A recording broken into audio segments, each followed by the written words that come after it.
এ যেন বাংলাদেশের প্রযুক্তি নির্ভর ভবিষ্যতের এক অনন্য দৃশ্য দেখা গেল রাজধানীর তেজগাঁওয়ে। কলেজ শিক্ষার্থী রিজওয়ান রশিদের নিজ হাতে তৈরি গো কার্ট পরিদর্শন ও চালিয়ে তাকে উৎসাহ দিলেন প্রধানমন্ত্রী তারেক রহমান। শনিবার দুপুরে প্রধানমন্ত্রীর এই উপস্থিতি শুধু একজন তরুণ উদ্ভাবকের স্বপ্নকেই শক্তি দেয়নি, বরং দেশের উদ্ভাবনী সম্ভাবনার দিকেও নতুন করে দৃষ্টি আকর্ষণ করেছে।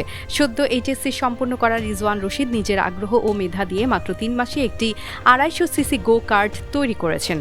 সম্পূর্ণ নিজস্ব প্রযুক্তি ও পরিকল্পনায় তৈরি এই গাড়িটি তার উদ্ভাবনী ক্ষমতার প্রমাণ।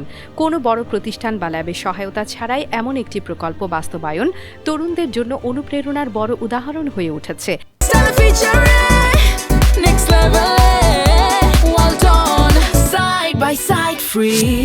$1,00,000 ব্যয়ে 3 মাসের দীর্ঘ প্রচেষ্টায় রিজওয়ানের তৈরি এই গো কার্টটি শুধুমাত্র একটি শখের প্রজেক্ট নয়, বরং একটি কার্যকর রেসিং যান। এতে রয়েছে 250 সিসির শক্তিশালী ইঞ্জিন, স্টিয়ারিং, ব্রেকিং ও এক্সিলারেশন সিস্টেম, যা একটি পূর্ণাঙ্গ কার্টের জন্য প্রয়োজনীয়। এই বৈশিষ্ট্যগুলো দেখে বোঝা যায় এটি শুধু প্রদর্শনের জন্য নয়, বাস্তব ব্যবহারের উপযোগী করেই তৈরি করা হয়েছে। গো কার্টটি পরিদর্শনের সময় প্রধানমন্ত্রী তারেক রহমান নিজেই গাড়িটি চালিয়ে দেখেন। এই প্রতীকী উদ্যোগের মাধ্যমে তিনি শুধু রিজওয়ানকেই নয়, বরং দেশের সব তরুণ উদ্ভাবকদের প্রতি একটি শর্ত বার্তা দিয়েছেন, যার মাধ্যমে সৃজনশীলতা ও প্রযুক্তিকে গুরুত্ব দেওয়া হবে। এমন স্বীকৃতি একজন তরুণের আত্মবিশ্বাস বহুগুণ বাড়িয়ে দিতে পারে। রিজওয়ানের এই উদ্যোগ প্রমাণ করে সঠিক সুযোগ ও উৎসাহ পেলে বাংলাদেশের তরুণরাও প্রযুক্তি ও উদ্ভাবনে বড় কিছু করতে পারে। দেশের বিভিন্ন প্রান্তে ছড়িয়ে থাকা এমন প্রতিভাবান তরুণদের সামনে এখন নতুন আশা তৈরি হয়েছে। তাদের কাজও একদিন জাতীয় পর্যায়ে স্বীকৃতি পেতে পারে। বিশেষজ্ঞরা মনে করছেন, এমন উদ্ভাবনগুলোকে কেন্দ্র করে বাংলাদেশে একটি নতুন অটোমেটিভ বা লাইট ইঞ্জিনিয়ারিং বাজার গড়ে উঠতে পারে।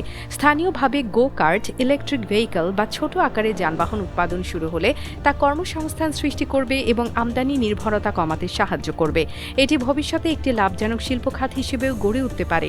বিশ্লেষকদের মতে, সরকার যদি স্টার্টআপ ফান্ড, গবেষণা সহায়তা এবং প্রযুক্তিগত প্রশিক্ষণের সুযোগ বাড়ায়, তাহলে এমন উদ্যোগগুলো শিল্পে রূপ নিতে পারে। বিশেষ করে শিক্ষা প্রতিষ্ঠান ও শিল্প খাতের মধ্যে সংযোগ বাড়ানো গেলে তরুণদের উদ্ভাবন সরাসরি বাজারে পৌঁছানোর সুযোগ পাবে। রিজওয়ান রশিদের এই ছোট উদ্যোগ হয়তো ভবিষ্যতের বড় পরিবর্তনের সূচনা। প্রধানমন্ত্রীর সরাসরি সম্পৃক্ততা এই বার্তায় দেয়, বাংলাদেশ এখন শুধু ভোক্তা নয়, উদ্ভাবক হিসেবেও বিশ্বে নিজেদের জায়গা তৈরি করতে চায়।